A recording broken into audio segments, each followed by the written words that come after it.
మాకు అత్యంత సన్నిహితులైన love gospel వీక్షకులందరికీ సర్వశుభాలు. ప్రతి సంవత్సరం ప్రపంచవ్యాప్తంగా క్రైస్తవులు గుడ్ ఫ్రైడే, ఈస్టర్ సండేలు పాటిస్తారు. ఎల్లప్పుడూ శుక్రవారం, ఆదివారం మాత్రమే వస్తుంది, కానీ ఒకే తేదీని మాత్రం రాదు. శుక్రవారం, ఆదివారం కామన్, కానీ రోజులు మారతాయి, తేదీలు మారతాయి. ఎందుకు తేదీలు మారుతున్నాయి? దీనిని ఎలా క్యాలిక్యులేట్ చేస్తారు? అసలు ఆ డేట్ ఎప్పుడు అని ఎలా సెట్ చేస్తారు? ఆ డేట్లు ఎలా పెడతారు అనేది క్లియర్గా తెలుసుకుందాం. ఈ డేట్లను క్యాలిక్యులేట్ చేసేటువంటి మెటోనిక్ సైకిల్ గురించి, అలాగే ఈస్టర్ సండే, గుడ్ ఫ్రైడేని లెక్కించడానికి ఉండాల్సిన షరతులు ఏంటి అనేవి అన్నీ కూడా క్లియర్గా చూద్దాం. ఇది ఎలా పెడతారు అంటే, బైబిల్ ప్రకారంగా, యూదుల పస్కా క్యాలెండర్ ప్రకారంగా, అలాగే మూన్ సైకిల్స్ ప్రకారంగా, వీటితో పాటు 1700 సంవత్సరాల క్రితం చర్చ తీసుకున్న ఒక చారిత్రాత్మక నిర్ణయం.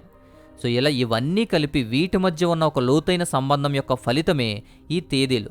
అవేంటో మనం క్లియర్గా చూద్దాం. దీన్ని పూర్తిగా అర్థం చేసుకోవాలంటే మనం 4 దశల గుండా వెళ్ళాలి. 1, బైబిల్ ఆధారాలు, లేఖనాలు మనకి ఏం చెబుతున్నాయి.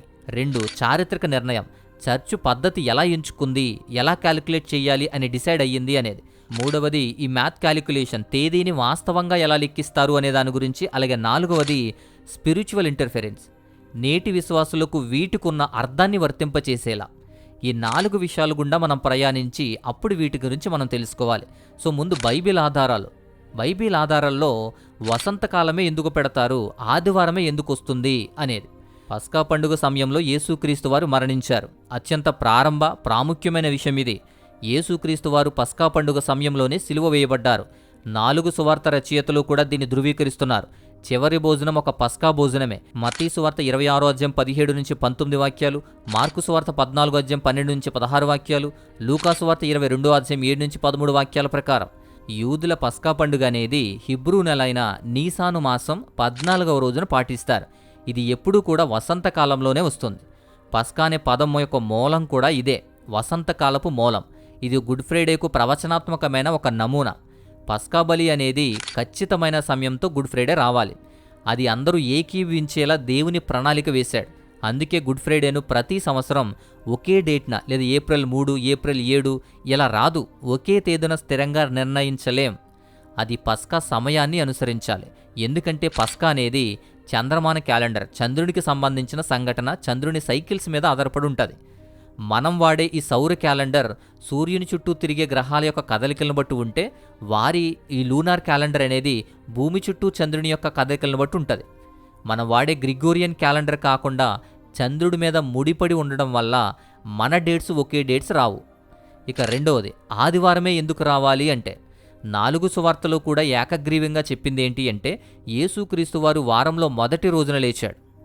మత్తయి సువార్త 28వ అధ్యాయం 1వ వాక్యం, మార్కు సువార్త 16వ అధ్యాయం 2వ వాక్యం, లూకా సువార్త 24వ అధ్యాయం 1వ వాక్యం, యోహాన్ సువార్త 20వ అధ్యాయం 1వ వాక్యం ప్రకారం, ఈ సువార్తల ప్రకారం ఆదివారమే ఆయన పునరుద్ధానుడై లేచిన విషయాన్ని స్పష్టంగా క్లియర్గా మెన్షన్ చేయడం జరిగింది. ఆదివారమే పునరుద్ధానం జరిగింది. హెబ్రీ లెక్కల ప్రకారం విశ్రాంతి దినం తర్వాత రోజు ఆదివారం. అందుకే పునరుద్ధనుడైన యేసుక్రీస్తు వారి గురించి పునరుద్ధాన పండుగ ఆదివారమే చేస్తారు, లేదా ఈస్టర్ ఆదివారమే చేస్తారు. ఆదిమ సంఘం కూడా పునరుద్ధానాన్ని ఏకగ్రీవంగా ఆదివారం జరిగిన సంఘటనగా ఖచ్చితంగా చెప్పింది. ఈ కారణంగానే ఈస్టర్ ఎప్పుడూ కూడా ఆదివారమే వస్తుంది, సోమ బుధవారాల్లో రాదు. అది లేఖనాల ప్రకారం, అపోస్తుల సాంప్రదాయ ప్రకారం ఆదివారానికే పరిమితమై ఉంటుంది. ఇలా గుడ్ ఫ్రైడే అనేది నీసాను మాసం 14వ రోజు సెట్ చేసేలా, అలాగే పునరుద్ధానం ఆదివారం సెట్ అయ్యేలా వసంతకాలంలోనే, ప్రారంభంలోనే జరిగే సంభవాలు ఏదైతే ఉన్నాయో వాటిని క్యాలిక్యులేట్ చేయడానికి వీళ్ళు తీసుకుంటారు. అయితే ఇక్కడ చారిత్రక నిర్ణయం, చర్చు ఎలా సెలెక్ట్ చేసింది అనేదాన్ని కూడా మనం చూద్దాం. తొలినాటి క్రైస్తవ సమాజంలో తొలి శతాబ్దాల్లో వివిధ చర్చులు పునరుద్ధానాన్ని వేరువేరు తేదీల్లో జరుపుకునేవారు. దానిలో ప్రధానంగా 2 బ్యాచ్లు ఉండేవి, అంటే 2 సమూహాలు. 1 క్వార్టోడిసిమన్స్, వీళ్ళు లాటిన్ భాషలో 14 అని అర్థం. ఈ క్వార్టోడిసిమన్స్ అంటే ప్రధానంగా ఈ ఆసియర్ మైనర్లో, ఆధునిక టర్కీలో కానీ, ఆసియా మైనర్ సంఘాలు కానీ, ఇవి అపోస్తులుడైన యోహాను అతని శిష్యుల యొక్క సాంప్రదాయాన్ని అనుసరిస్తూ వచ్చేవి. వారు పునరుద్ధానాన్ని ఖచ్చితంగా నీసాను మాసం 14వ తేదీన మాత్రమే జరుపుకుంటారు. అది వారంలో ఏ రోజు వచ్చినా, ఏ వారమైనా పస్కా పండుగ యొక్క అసలైన రోజు అదే అవుతుంది. ఇక రోమన్ కల్చర్, రోమన్ లేదా వెస్ట్రన్ కల్చర్కి సంబంధించింది. వీరు పస్కా పండుగ తర్వాత వచ్చే మొదటి ఆదివారం నాడే పునరుద్ధానాన్ని జరుపుకుంటారు. వీళ్ళ ప్రకారం డేట్లు మారినా ఆదివారం మాత్రమే వచ్చేలా చేస్తారు. సో ఈ రెండు వివాదాలు కూడా, ఒకరేమో క్వార్టోడెసిమన్స్ అని నీసాను 14వ రోజున ఏ వారం వచ్చినా సరే 14వ రోజే చేస్తారు. ఇక్కడ రోమన్ కల్చర్ ప్రకారం వీళ్ళేమో పునరుద్ధానం ఆదివారమే కాబట్టి ఆదివారం ఏ డేటు వచ్చినా ఆదివారం ఉండేలా చేస్తారు. వీళ్ళ వివాదాలు చాలా ఎక్కువగా ఉండేవి. ఎందుకంటే ఈ వివాదం ఎంతగా ముదిరిపోయింది అంటే క్రీస్తు శకం 195లో రోమ్ బిషప్ అయినటువంటి విక్టర్ 14 నీసాన్ ఆచారాన్ని పాటించే చర్చులను బహిష్కరించడానికే ప్రయత్నం చేశాడు. ఎఫేసుకు చెందిన బిషప్ అయినటువంటి పాలిక్రేట్స్ దీనిని తీవ్రంగా ప్రతిఘటించేవాడు. అపోస్తులుడైన ఫిలిప్పు, అపోస్తులుడైన యోహాను, వారి వారసులు కూడా ఎప్పుడూ 14 నీసాన్ మాత్రమే పునరుద్ధానాన్ని ప్రకటిస్తున్నారు అని ఆయన వాదించేవాడు. సో ఇలా ఒక వివాదం శతాబ్దాలకు పైగా కొనసాగిపోయింది. అప్పుడే క్రీస్తు శకం 325లో కౌన్సిల్ ఆఫ్ నికేయా జరిగింది. చారిత్రక పరిష్కారం అనేది దొరికింది. క్రీస్తు శకం 325లో కాన్స్టాంటైన్ చక్రవర్తి ప్రపంచవ్యాప్తంగా క్రైస్తవులు ఎవరైతే ఉన్నారో క్రైస్తవ బిషప్లకు మొట్టమొదటి సమావేశాన్ని, నైజియా సభను ఏర్పాటు చేశాడు. 250 మందికి పైగా బిషప్లు హాజరయ్యారు. వీటిలో ప్రధానంగా చర్చించిన 2 విషయాల్లో ఈ ఈస్టర్ తేదీ గురించి కూడా. ఈ కౌన్సిల్ అనేది స్పష్టమైన నిబంధనలతో ఒక చారిత్రక నిర్ణయం తీసుకుంది. మొదటిది, యూదుల క్యాలెండర్ నుంచి, యూదుల పండుగల నుంచి స్వతంత్రం పొందడం, విముక్తి పొందడం. ఈస్టర్ కేవలం యూదుల పస్కా పండుగ తేదీని అనుసరించడమే కాకుండా క్రైస్తవుల చేత స్వతంత్రంగా అది లెక్కించబడేదిగా ఉండాలి అని. రెండోది, ప్రపంచవ్యాప్తంగా ఏకీభవించేదిగా ఉండాలి. ప్రపంచంలో క్రైస్తవులందరూ కూడా ఈస్టర్ను ఒకే రోజున జరుపుకునేదిగా ఉండాలి అన్నాడు. సో ఇలా ఈ 2 నిబంధనలతో కూడిన డేట్ని ఫిక్స్ చేయడానికి సిద్ధమయ్యారు. అలెగ్జాండ్రియా సాంప్రదాయం ఆధారంగా ఒక సూత్రాన్ని అక్కడ పాటించారు. ఏంటి అంటే ఈస్టర్ అనేది వసంతకాలంలో వసంత విషోత్తుకు, ద స్ప్రింగ్ ఎక్వినాక్స్కి ఆ తర్వాత వచ్చే ఫుల్ మూన్ ఏదైతే ఉందో, అంటే మన భాషలో మొదటి పౌర్ణమి ఏదైతే ఉందో ఆ తర్వాత వచ్చే ఆదివారమే ఈస్టర్. మార్చి 21 తర్వాత వచ్చే ఫుల్ మూన్ను బట్టే ఈస్టర్ నిర్ణయించబడుతుంది. దీని ప్రకారం ఆ బైబిల్లో చెప్పబడిన యూదుల క్యాలెండర్ ప్రకారం కూడా నిజమవుతుంది. అలాగే ఫుల్ మూన్ బేస్ చేసుకుని మూన్ క్యాలెండర్ కూడా ఫాలో అవుతున్నారు. అలాగే క్రైస్తవ సాంప్రదాయం కూడా కొనసాగుతుంది. అలాగే సండే కూడా వస్తుంది. అన్నిటినీ కూడా ఇది ఫుల్ఫిల్ చేస్తుంది కాబట్టి ఈ ఫార్ములాని వాడుతున్నారు. ఈ ఫార్ములా ప్రకారమే ఈస్టర్ని ఎన్నుకుంటారు. దీనిని బట్టి 2 రోజుల ముందు, అంటే యేసుక్రీస్తు వారి మరణం సంభవించింది శుక్రవారం వచ్చేలా అది సెట్ అయింది. ఇక అద్భుతమైన విషయం ఏంటి అంటే లేఖనం ప్రకారం ఈస్టర్ను పస్కా పండుగతో ముడిపెట్టి వసంతకాలంలోనే ఉంచారు. పస్కా పండుగతో ముడిపెట్టారు.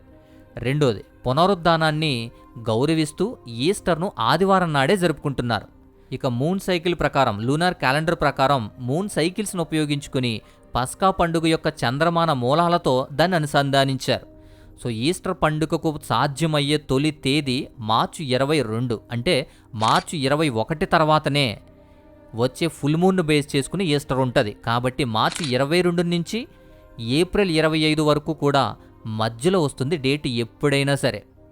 వసంతకాలంలో వచ్చే ఈ స్ప్రింగ్ ఎక్వినాక్స్కి తర్వాత వచ్చే మొదటి ఫుల్ మూన్ ఏదైతే ఉందో దాన్ని బేస్ చేసుకుని వస్తుంది. కాబట్టి మార్చి 22, ఏప్రిల్ 25 మధ్యలోనే ఈస్టర్ సండేని సెట్ చేస్తున్నారు. దానిని బట్టి గుడ్ ఫ్రైడే సెట్ చేస్తున్నారు. దానికి 40 రోజుల ముందు భస్మ బుధవారం వచ్చేలా భస్మ బుధవారాన్ని సెట్ చేస్తారు. అలా ఈ లెంట్ క్రమాన్ని కానీ, ఈస్టర్ని కానీ, గుడ్ ఫ్రైడేని కానీ ఈ క్యాలిక్యులేషన్స్ని సెట్ చేశారు. సో ఈ క్యాలిక్యులేషన్స్ ఎలా చేస్తారు, నేడు మనం ఎలా దీన్ని క్యాలిక్యులేట్ చేస్తున్నాం అనేది చూస్తే దీనిలో 3 అంశాలు ఉంటాయి. మొదటిది వసంతకాలపు విషత్తు, అంటే స్ప్రింగ్ ఎక్వినాక్స్ అంటారు. వసంతకాల ప్రారంభం మార్చి 21 నుంచి కాబట్టి మార్చి 21 తర్వాత ఇది క్యాలిక్యులేట్ చేయబడుతుంది. ఇక రెండవది పస్కా పౌర్ణమి గురించి. పస్కా రోజు ఉండేటువంటి చంద్రుడు, అంటే పరిపూర్ణమైన చంద్రుడు ఏ రోజైతే వస్తారో అది యేసుక్రీస్తు మరణానికి సూచన. కాబట్టి మార్చి 21 తర్వాత వచ్చే మొదటి పౌర్ణమి ఏదైతే ఉందో అది గుడ్ ఫ్రైడే.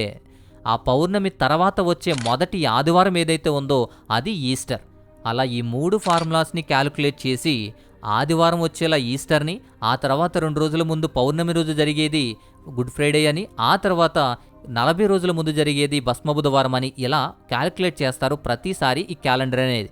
ప్రతి సంవత్సరం మారడానికి ఇదే కారణం. ఈ చంద్రమాన క్యాలెండర్ ప్రకారం 29.5 రోజులు వస్తుంది ఒక నెల అంటే. అందుకే ప్రతి సంవత్సరం పౌర్ణమి అనేది ఈ సూర్యుని క్యాలెండర్తో, మనం వాడుతున్న గ్రిగోరియన్ క్యాలెండర్తో పోలిస్తే 11 రోజులు ముందుకు జరుగుతూ వస్తుంది. ఇక మెటోనిక్ సైకిల్ గురించి 19 సంవత్సరాల చంద్రమాన నమూనా ఇది.